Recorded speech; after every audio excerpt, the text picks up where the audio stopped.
Hello, friends. How do you know when a leader is humble? How do you know if your leader is humble?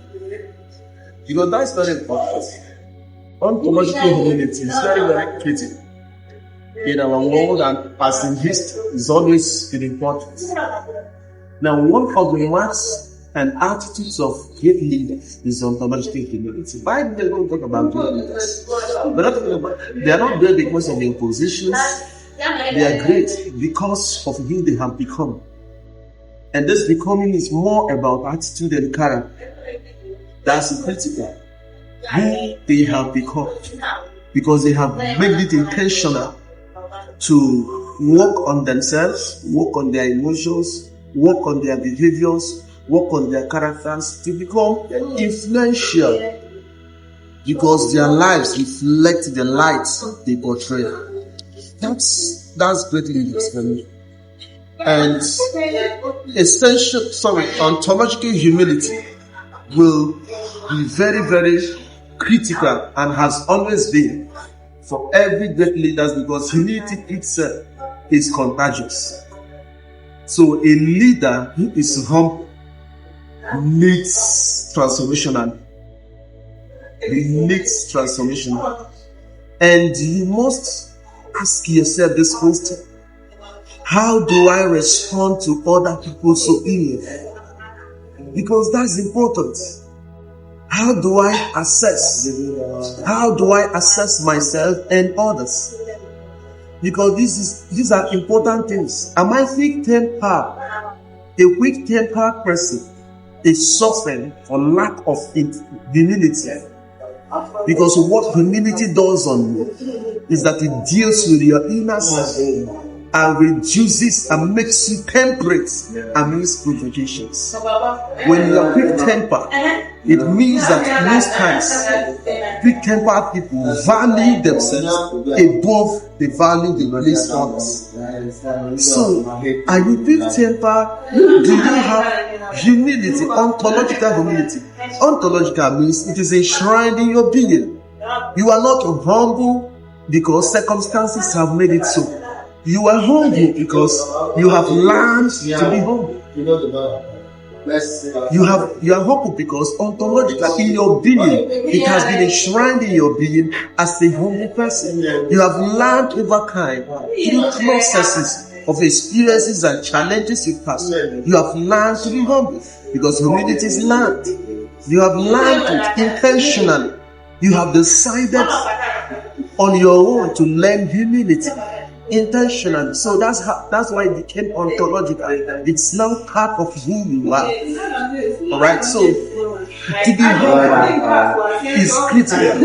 Everything you do, whatever you are, whatever position you are, we live in a community, in a society where a lot of people are not humble. Religious leaders, and many of them are the worst. Even people on the streets are not humble. Governments are not humble. Politicians are not humble. They project an air of what they are not. They make claim to what they don't have. They project themselves to be what they are not. But in our time and season, as in other seasons, humility is very critical. And so that is why Philippians, taking a passage, taking an insight from the biblical passage in Philippians chapter 2, she said, let this mind be, which was also in Christ Jesus. Even Jesus Christ, even though he was equal with God, he didn't lay hold on it so strongly. He decided to come as a human being. And even when we saw him as a human being, he was among the lowest and the least in the society. And not just that, he even submitted himself to be punished for offenses he never committed, to the extent of dying because of it for others. So humility makes you most times you let go on your rights so that you can advance the cause you have. If you are a leader in an organization, you are a leader in your family, you are a leader in welfare. If you are not humble, it's going to take you a whole lot of challenges. Because humility, pleasures of humility, they keep knocking on you, keep knocking on you to most times shave away, give right, give up the right, give this or that.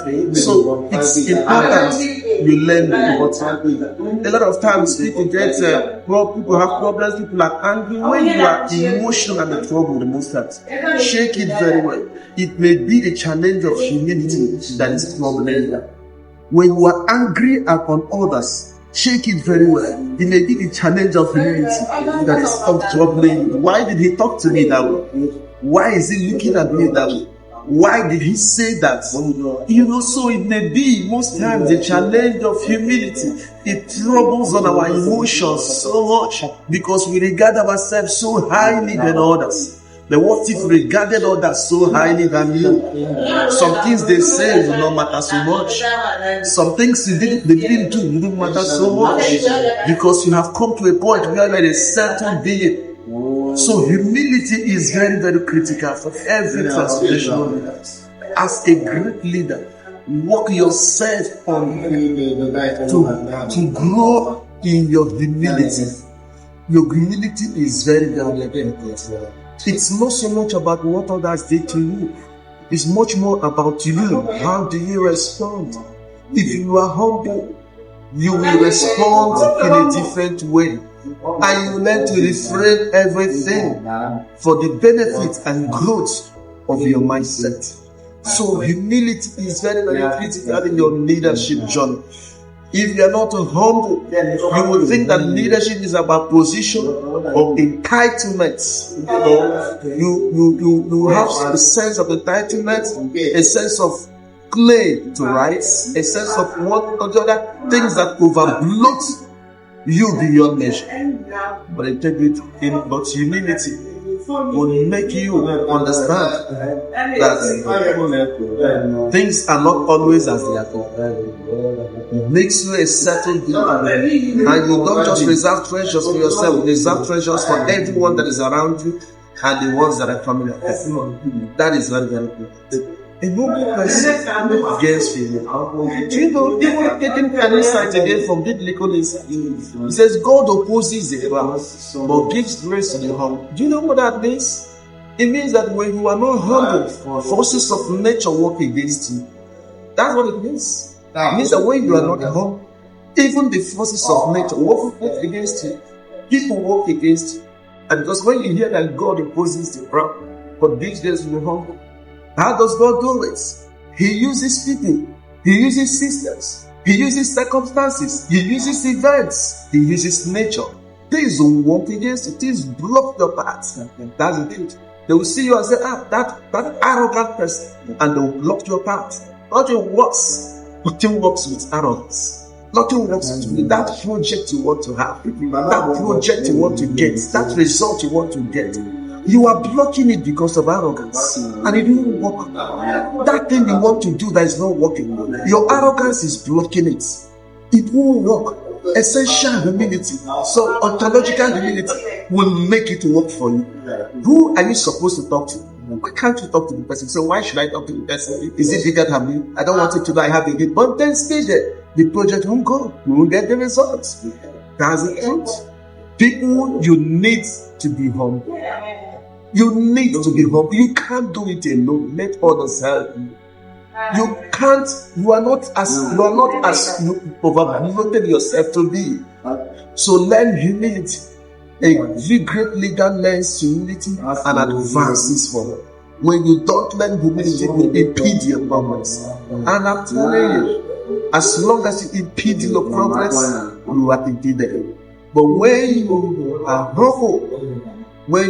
humble, like Jesus, even the Bible said, therefore God highly exalted him and gave him a name that is above every name. Humility raises you beyond the firmament. Even though you are humble, yet the skies becomes more lesser than your limit because you are humble. And so let me stop there. Ontological humility is the flying flag of every transformational leader, and it is very, very critical. You learn it. Deroot yourself of every arrogance. Come back to the basics and become a changed person altogether. And you see your paths straight to do. You see the results you do. You see your light. Do it. God bless.